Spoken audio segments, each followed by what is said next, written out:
Terdakwa kasus dugaan kekerasan terhadap YouTubers MKC yakni Irjen Napoleon Bonaparte Saudara mengaku memiliki video kebohongan kesaksian KC pada persidangan sebelumnya.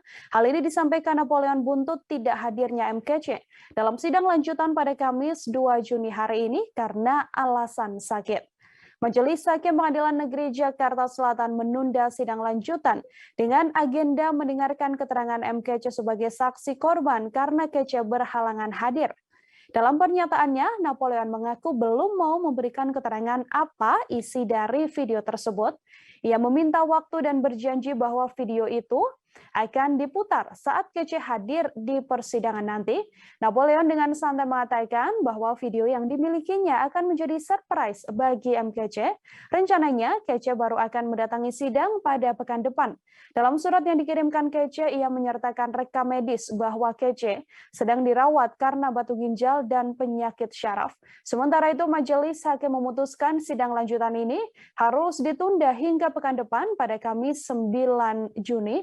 Dalam persidangan pada Kamis 19 Mei kemarin, KC yang sedang duduk sebagai saksi juga mengeluh gula darah naik dan tidak bisa melanjutkan pemeriksaan di persidangan.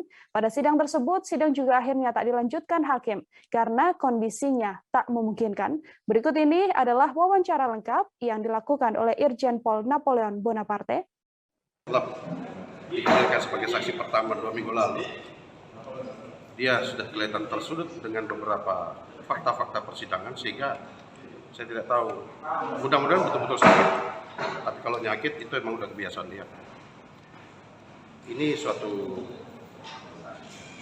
hal yang dapat kita perkirakan juga bukan dia sendiri yang bermain, tetapi ada pengaruh dukungan dari orang-orang kelompok pendukungnya. Ya. Apakah hal ini akan dibiarkan terus oleh penilaian penguasa sehingga tetap memberi peluang kepada para penista agama untuk selalu tetap merusak persatuan dan kesatuan bangsa umat beragama. Ya. Ini bukan retorika, kenyataan sosial di masyarakat.